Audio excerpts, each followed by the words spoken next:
Hey guys, what is up? Welcome to my channel. If you're new, welcome. My name is Jax and you'll know that I make videos documenting my anorexia recovery, which I struggled from anorexia for 15 years and I just love sharing my process with you guys, the times I win, the times I lose, the times I just can't do things, and hopefully encourage some of you to push through some challenges with me, or hopefully just showing you guys that the fear is always there when you do the challenge, but you are strong enough to push through. And to show you guys you don't have to wait for a moment where you have no fear to challenge yourself, because then it isn't breaking barriers and boundaries that you have. The only time you're gonna push through that quasi recovery and you're gonna push through those barriers is by being uncomfortable. So hopefully I managed to encourage or inspire any of you guys to do these with me. And as a nutritionist, I also try and show you guys how to optimally eat to heal your bones if you have osteoporosis, if you have amenorrhea. I haven't had my period for 6 years, so I'm just on that track now, just healing my body. But a lot of you have made certain comments. I love reading your comments every single time in the comments section below, and I notice so many commonalities, and something that comes up a lot of the time is you'll notice in recovery, and like the whole cause of our eating disorder has been from not trusting our bodies, as in we don't trust our bodies to be able to look a certain way. So we're like, okay, I have to restrict and I have to force means on my body. And when you're so used to controlling the way you want your body to be, or like putting these rigid, really just living in this prison cage because you feel like the only way your body is going to respond a certain way is by torturing and punishing it, so that when you go into recovery, a lot of us don't realize that we take those habits and those tendencies in with us. So in recovery, we still have that lack of trust with our body. A lot of you probably think that you've permanently damaged your digestion. You think, okay, well, I heard their digestion healed, but mine is too damaged to a point where it's not going to heal. We always think we're going to be the worst case scenario, or that 1 in a million that's not going to heal with that. And that's honestly and truly not true. Your body has these amazing healing properties and it will heal. That is the beauty and the gift of what we have. But like I said, we're so used to not trusting our bodies that we don't believe they're going to recover. We believe that we're going to be the one person that has crappy digestion, bloating, and constipation for the rest of our lives. So the next thing is the extreme hunger. So we always think that our extreme hunger is going to last forever, and then we try and mute it, we try and control it. We're just like, no, I don't trust my body to get over this, so I'm actually just going to force it into a healthy way of eating for the rest of my life, and maybe I'll just have to learn to live with this, okay? That's not true again. A lot of that extreme hunger is actually from mental restriction as well as physical restriction. And we don't trust our body enough to do its thing if we just completely let go of the reins. We listen to the hunger, we listen to what we want, and we just have no restrictions on ourselves. We just don't trust where that bad boy is gonna go with that. We're just like, listen up, Fido, I wanna see where you are at all times. You know what I mean? We're like the overbearing parent that likes to GPS their kids, following them around exactly where they go, but the kids that do better in the real world are the ones that are given the independence to find their way, not to be like, Mama knows you're at the shops right now down aisle 6 looking at the Pringles, put the Pringles back. You know what I'm saying? Don't be the overbearing mother in your body. You also probably feel hopeless that your body's never going to stabilize. You're never going to feel comfortable, and you also probably feel that you've damaged it to a point where this is where you're going to be for the rest of your life. That again, we're like freaking starfish. You know how you cut off a starfish? Please don't cut off a starfish arm, but if you ever did, you'd notice it would grow back. I really should take that out. I am a starfish. I live in the ocean.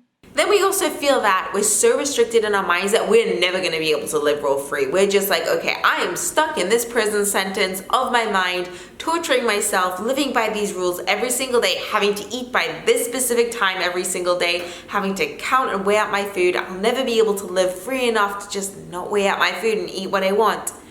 Again, guys, when you let go of those reins, and the reason why you're holding onto those rules is because you don't trust your body.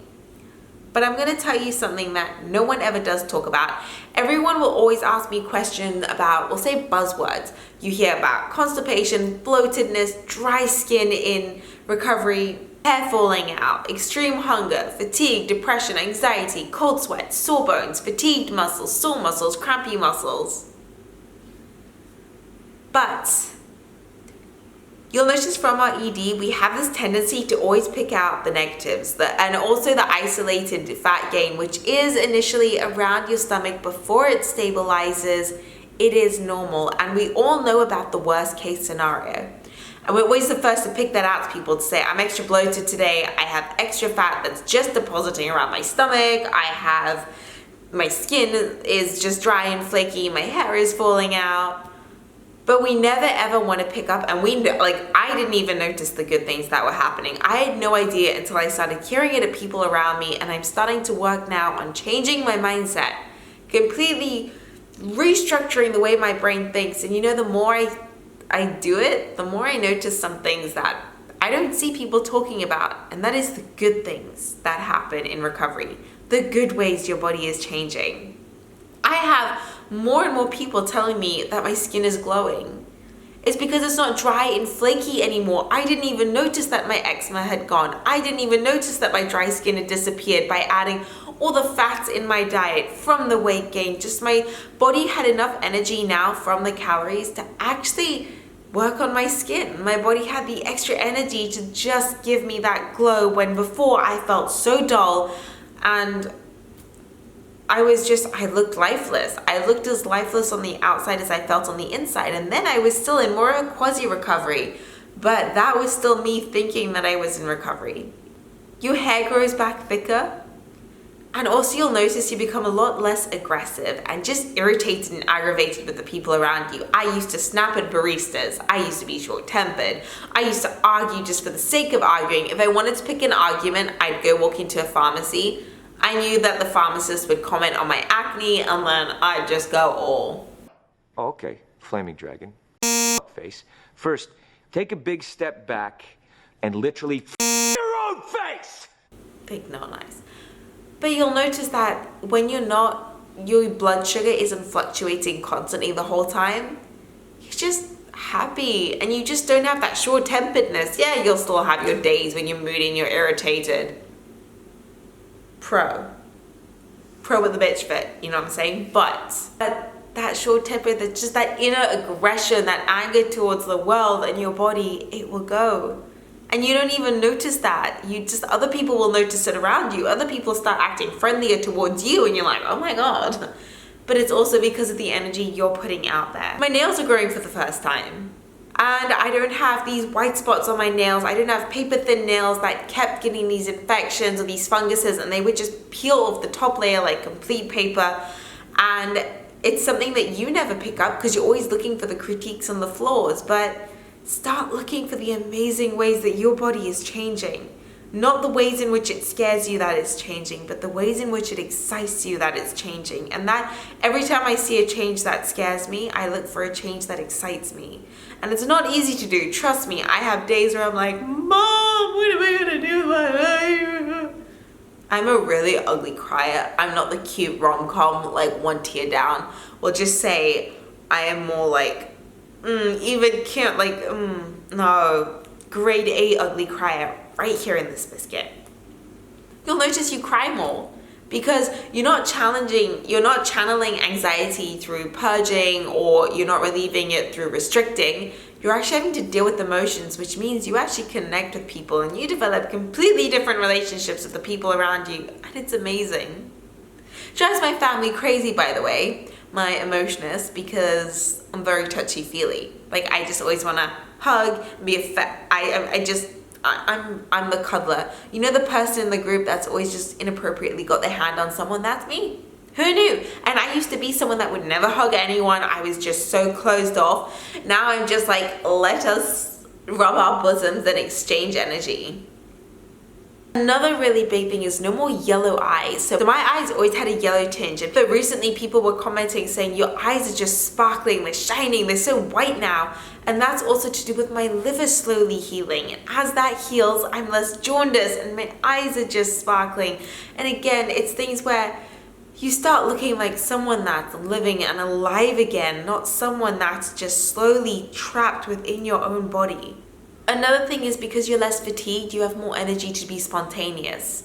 You go out and you do things you never thought you'd do before. You want to go and experience new things, which you probably never had during your ED or during your quasi recovery, because you were still so, you know, the amount of mental fatigue and emotional fatigue you have when living by so many restrictions and restraints. It eats away at you, so that when you slowly let go of one at a time, that type of mental fatigue is placed with energy to do something different, to do something spontaneous, to go to a movie later on during the day, to just, guys, it's amazing. And like I said, these are things I don't necessarily pick up because I'm so good at and so used to going straight to the floor, but I'm reworking this process in my mind. I wanted to share it with you to hopefully encourage you guys as well along the way, to give you that little bit of insight as to things that have helped change me in my recovery. I genuinely see you guys as my friends, as people I want to share this journey and this process with, because no one should be stuck in that mental prison. No one should be stuck in that lifeless body where you feel that you're disappointed when you're waking up in the morning because you don't know how to go through another day being so exhausted living by those rules and those extremes. So let's do this together. Let's look at the exciting changes that are happening together. And anyway, I hope this video was helpful for you, just rambling and ranting. And if you think ever that you're the one that won't recover, you're the one that is stuck living these extremes, look at amazing channels with huge followings. Look at people like Rebecca Lung. Look at how many followers she has. Look at how many people subscribe to her channel, and look at how many people are in the same boat as us, same boat as you, same boat as me. Read some of the comments below and it makes you realize that you're not the weird one out. You're not the 1 in a million that's not going to recover, because there are thousands, hundreds of thousands. One person every 4 seconds dies from anorexia or an eating disorder. So let's not be that person that loses our life. Let's be that person that fights for a better life.